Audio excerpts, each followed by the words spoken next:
तर अंकगणित श्रेणीमधला आपण एक प्रश्न बघूया पुढचा. तर प्रश्न काय बघा, 6 ने भाग जाणाऱ्या दोन अंकी संख्या किती असतील. तर आपल्याला काय करायचंय, 6 ने भाग जाणाऱ्या दोन अंकी संख्या आपल्याला शोधायच्या. तर 6 ने भाग जाणाऱ्या दोन अंकी संख्या पुढील प्रमाणे. तर 6 ने भाग जाणाऱ्या कोणत्या येणार, तर 12, 18, 24 असे किती पर्यंत येणार, 96. 96 ही 6 ने भाग जाणारी सगळ्यात मोठी दोन अंकी संख्या आहे. आता 96च्या पुढे कुठली, तर दोन अंकी संख्या येणार नाही. तर दोन अंकी सगळ्यात मोठ्यात मोठी संख्या काय येणार आहे, 96 येणार आहे. तर इथं ए काय येणार आहे, ए म्हणजे काय, पहिलं पद म्हणजे काय, T1 बरोबर किती येणार आहे, 12. T2 म्हणजे काय, दुसरं पद किती येणार आहे, 18. आणि T3 म्हणजे काय, तिसरं पद येणार आहे, 24. आणि शेवटचं पद म्हणजे काय असणार आहे, आपलं nवं पद. तर आपल्याला किती संख्येत माहित नाही, त्यामुळे आम्ही काय इथे लिहिले, TN लिहिले. तर TN म्हणजे nवं पद किती येणार आहे, आपलं 96. nवं पद येणार आहे 96. आता डी म्हणजे काय, सामायिक फरक. सामायिक फरक म्हणजे काय, दुसरं पद वजा पहिलं पद किंवा तिसरं पद वजा दुसरं पद केलं तरी चालते. आता मी दुसरं पद वजा पहिलं पद करतो, 18 वजा 12 किती येणार आहे, 6. तर माझा सामायिक फरक किती आला, 6. एन मला माहित नाही, एन मी आहे तसं क्वेश्चन मार्क दिला इथं. आता टीएन म्हणजे काय, एनव्या पदाचा फॉर्म्युला आहे किंवा सूत्र आहे. एनवं पद मी या सूत्रानुसार काढणार. तर टीएन बरोबर ए अधिक एन वजा 1 डी. टीएन म्हणजे किती आलं माझं, टीएन म्हणजे 96 आहे. ए म्हणजे काय, ए ची किंमत आहे 12. एन वजा 1 एन मला माहित नाही, मी आहे असं ठेवलं. डी ची किंमत इथं वर काढली ती किती आली, 6. तर इथं 12 अधिक 12 इकडे गेल्यावर होणार वजा 12. 96 वजा 12 किती झालं, 84. 84 बरोबर एन वजा 1 गुणिले 6. तर 6 इकडे काय गुणाकार आहे, तिकडे गेल्यावर पलीकडे बरोबर चिन्हाच्या भागाकार होणार आहे. 84/6 किती येणार आहे, 14. म्हणजे किती, 6 ते 6 6 चौक 24. 14 बरोबर एन वजा 1. वजा 1 आहे, इकडे गेल्यावर बेरीज होणार म्हणजे काय, एन बरोबर काय येणार, 14 अधिक 1. 14 अधिक 1 म्हणजे किती, एन किती आला, 15. तर एन 15 म्हणजेच काय, 6 ने भाग जाणाऱ्या दोन अंकी संख्या किती आल्या, तर 15 आल्या. तर उत्तर कसं लिहायचं, 6 ने भाग जाणाऱ्या दोन अंकी संख्या किती असतील, 15 असतील. तर ते आपल्या प्रश्नाचं उत्तर हे पूर्ण झाले.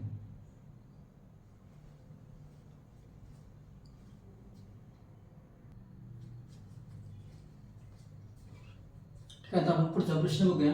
एका अंकगणिती श्रेणीचे पहिले पद 12 व सामान्य फरक 4 आहे आणि टीएन म्हणजे एनवे पद किती दिले त्यांनी, 96 असेल तर एन ची किंमत काढा. तर आपल्याला काय विचारलंय, एन ची किंमत त्यांनी विचारले. तर काय दिले ते पहिल्यांदा लिहून घेऊया. ए म्हणजेच काय, पहिलं पद म्हणजे काय, मी म्हणतो T1 बरोबर 12.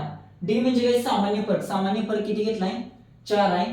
टीएन म्हणजे काय, एनवे पद किती आहे, 96 आहे. आणि आपल्याला काय विचारले, एन ची किंमत म्हणजे काय, एन बरोबर प्रश्नचिन्ह. आता सूत्र काय आहे एनवे पद काढण्याचं, तर टीएन बरोबर ए अधिक एन वजा 1 डी. टीएन म्हणजे काय, 96 बरोबर ए ची किंमत ठेवली 12 अधिक एन वजा 1 डी ची किंमत ठेवली 4.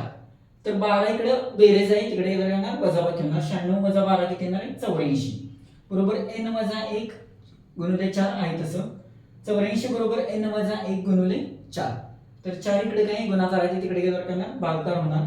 84 भागिले 4 बरोबर एन वजा 1. तर 84 भागिले 4 म्हणजे किती येणार आहे, 21 येणार आहे. एन वजा 1 बरोबर 21. तर वजा 1 पलीकडे गेल्यावर बरोबर चिन्हाचे होणार, अधिक 1 होणार. म्हणजे एन बरोबर 21 अधिक 1 किती, 22. तर एन ची किंमत किती आली, 22. तर इथे आपलं गणित पूर्ण झालं.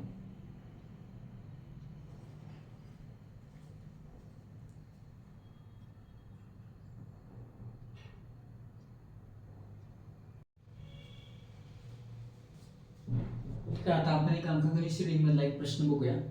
तर प्रश्न बघा, 7, 13, 19, 25 या अंकगणिती श्रेणीचे 19वे पद काढा. तर आपल्याला करायचं 19वे पद काढायचं आहे. तर त्यासाठी पहिल्यांदा काय दिले बघूया. ए म्हणजेच काय, टी1 म्हणजेच काय, ए असणार आहे. तर ए ची किंमत किती, पहिलं पद काय, 7 आहे. पुढे टी2 म्हणजेच काय, तर दुसरं पद काय आहे या अंकगणिती श्रेणीचं, तर 13 आहे. हे 13 हे झालं आपलं दुसरं पद. डी म्हणजे काय, तर सामायिक फरक काय असणार आहे, दुसरं पद वजा पहिलं पद किंवा तिसरं पद वजा दुसरं पद. तर मी काय करतो, दुसरं पद वजा पहिलं पद म्हणजे T2 वजा T1. मग किती येणार आहे, 13 वजा 7. 13 वजा 7 किती येणार आहे, 6. तर 6 काय झाला माझा सामायिक फरक. तर सूत्र काय आहे आपलं पद काढायचं. तर 19वे पद काढण्यासाठी मला काय पाहिजे तर टीएन म्हणजे एनवे पद मला काढावे लागणार आहे. एनवे पद काढायचं सूत्र काय तर टीएन बरोबर ए अधिक एन मायनस 1 डी. तर एन म्हणजे काय इथं तर इथं एन म्हणजे काय एन म्हणजे मला 19वे पद विचारले म्हणून एन बरोबर काय येणार 19.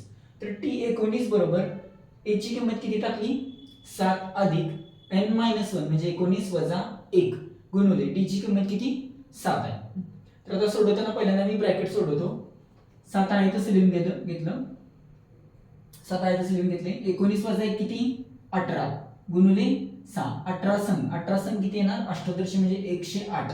108 अधिक 7 108 अधिक 7 किती येणार आहे तर 115. तर टी 19 म्हणजे काय 19वे पद 19वे पद माझे किती आलं 115. तर इथं आपला प्रश्न आपला पूर्ण झाला.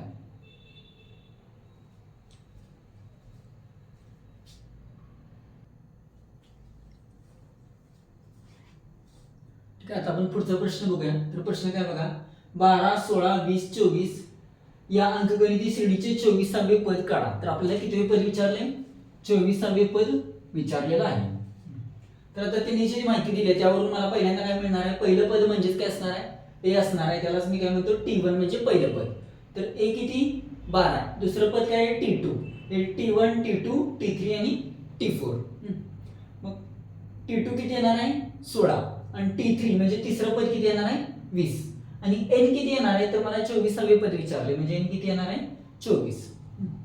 डी म्हणजे काय तर सामायिक फरक म्हणजे काय टी2 वजा टी1 म्हणजे काय 16 वजा 12 किती आलं 4 आलं. तर मला कोणतं सूत्र वापरायचं आहे टीएन बरोबर ए अधिक एन वजा डी कंसामध्ये गुणिले डी एन वजा 1 कंसामध्ये गुणिले डी. टीएन बरोबर ए प्लस ए अधिक एन वजा 1 डी हे सूत्र मला वापरायचं आहे.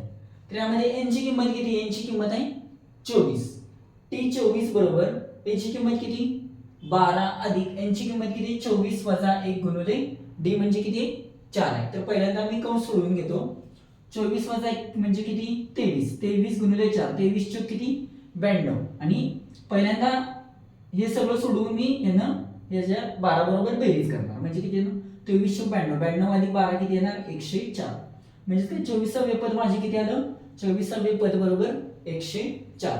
इथं आपला प्रश्न पूर्ण झाला.